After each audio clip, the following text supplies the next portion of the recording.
बिस्मिल्लाहिर्रहमानिर्रहीम। अस्सलाम वालेकुम। आप देख रहे हैं मेरे यूट्यूब चैनल इशल इस्लामिक वज़ाइफ। 40,000 साल की इबादत का सवाब मिलेगा।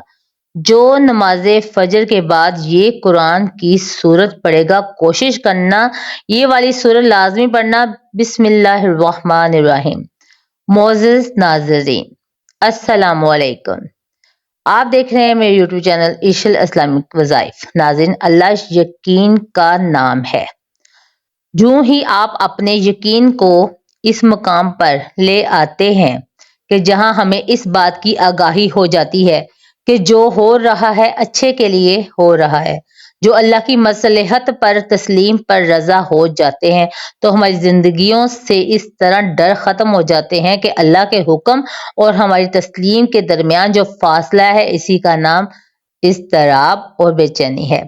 हम जो दे चुके हैं या फिर जो कुछ हम आगे बेच रहे होते हैं, वो किसी ना किसी सूरत में हमें वापस कर दिया जाता है। सब्र का दामन थामे रखने से सफर में उठाई जाने वाली तकालीफ रास्ते चिराग बनकर जिंदगी में उजाला बिखेरती हैं। तवक्कल यकीन का अमल के साथ सफर को जारी रखना ही असल कामयाबी है। इस सफर को मंजिल सफर का नतीजा है और खुद सफर भी मंजिल ही का नाम है। यानी यकीन का सफर भी सब मंजिल है। वासफ अली वासफ रहमतुल्लाह अलैह का कौल है कि अगर मुलाकात नहीं हो रही तो आप इंतजार में ही जिंदगी गुजार दो, क्योंकि मोहब्बत इंतजार भी मोहब्बत ही से मशरूत है। मोहब्बत खत्म हो गई तो इंतजार भी खत्म हो जाएगा। मोहब्बत को जिंदा रखने के लिए इंतजार दूर से गुजरना जरूरी है, इसके दौर से गुजरना जरूरी है। जिक्र बगैर फिक्र के मुमकिन ही नहीं। दुआएं मांगते हुए दुआ के मफहूम को समझना इंतहाई जरूरी है। दुआ कबूल न होने की सूरत में ज़ात बेनियाज से बेनियाजी मायूसी को जन्म देती है। हमें दुआ की कबूलियत पर रजा जिद नहीं करनी चाहिए, क्योंकि दुआ का कबूल हो जाना घाटे का सौदा बन जाता है और लेने में नहीं बल्कि अता हो जाने में, पा लेने में जिम्मेदारी आपकी अपनी हो जाती है। जबकि अता हो जाए तो खैर ही खैर है। अल्लाह पाक की ज़ात बड़ी अजीम ज़ात है जो सब कुछ अता कर देता है। हमें जो नजर आ रहा होता है हम वो मांग लेते हैं, लेकिन अल्लाह पाक हमें सब अता करता है जो हम नहीं मांगते। कुरान पाक में इरशाद है, और याद करो जब तुम्हारे रब ने ऐलान फरमा दिया कि अगर तुम मेरा शुक्र अदा करोगे तो मैं तुम्हें और ज्यादा अता करूंगा, और अगर तुम नाशुक्री करोगे तो मेरा अजाब सख्त है। और मूसा अलैहिस्सलाम ने फरमाया, ए लोगो, अगर तुम और जमीन में जितने लोग हैं सब नाशुक्र हो जाएं तो बेशक अल्लाह बेपरवाह है। हज़रत मूसा अलैहिस्सलाम ने अपनी कौम से फरमाया, ए बनी इसराइल, याद करो जब तुम्हारे रब ने ऐलान फरमा दिया कि अगर तुम अपनी नजात और दुश्मन की नेमत पर मेरा शुक्र अदा करोगे और ईमान अमल सालिहा पर साबित कदम रहोगे तो मैं तुम्हें और ज्यादा नेमतें अता करूंगा, और अगर तुम कुफ्र मुआशियत के जरिए मेरी नेमत की नाशुक्री करोगे तो मैं तुम्हें सख्त अजाब दूंगा। मालूम हुआ कि जो लोग शुक्र अदा करते हैं फिर इनको ना खत्म होने वाली दौलत मिलती है, ऐसी खुशी जो कभी खत्म नहीं होती। यानी इनकी आने वाली नस्लों से भी वो दौलत खत्म नहीं होती। अल्लाह पाक इनको वो दौलत अता करता है और इज्जत अता करता है जिसका तो कोई हिसाब ही नहीं। कुरान मजीद में इरशाद है कि फिर जब आप पुख्ता इरादा कर लें तो अल्लाह पर भरोसा किया करें, बेशक अल्लाह तवक्कल करने वालों से मोहब्बत करता है। इसे ऐसी जगह से रिज़्क अता फरमाता है जहां से इसे गुमान भी नहीं होता।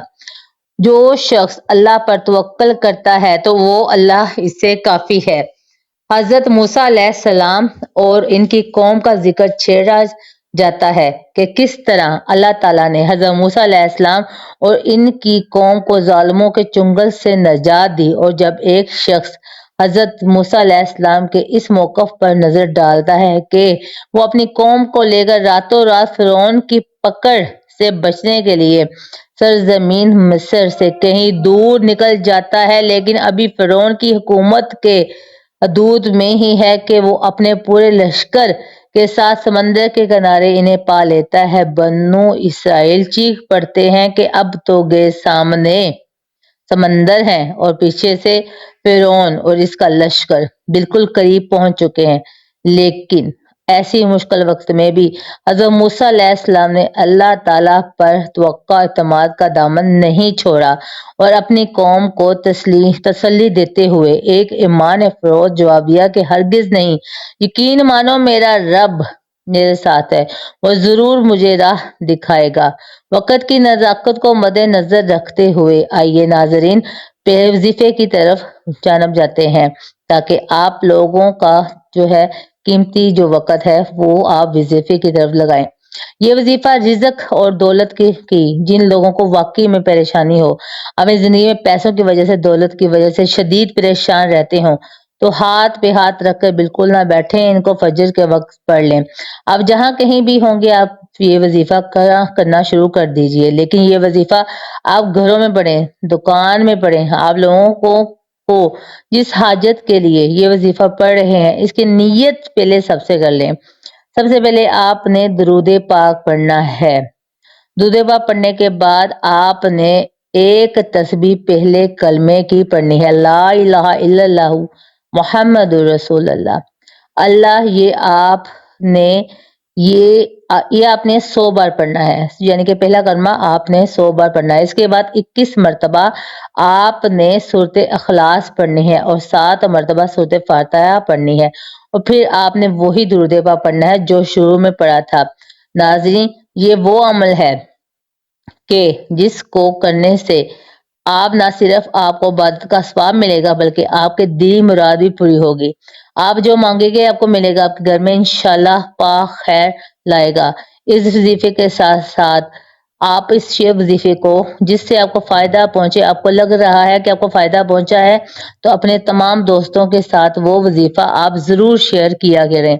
انشاءاللہ تعالی آپ دیکھیں گے کہ جیسے آپ دوسروں کو بھی بتائیں گے آپ کے اور اضافہ ہوتا جائے گا رزق میں، کیونکہ جو ہے اگر آپ کسی کو فائدہ دیں گے تو اس کا دگنا فائدہ آپ کو ملے گا۔ تو میری گزارش ہے آپ سے کہ اللہ تعالیٰ کے 99 ناموں میں سے ایک پیارا سا نام کمنٹ میں لکھے گا تو آپ کو اس وظیفے کی کھلم کھلا اجازت ہے۔ ملتے ہیں اپنی اگلی ویڈیو میں، مجھے دیجیے اجازت، اپنا رکھیے گا بہت سارا خیال، اللہ حافظ۔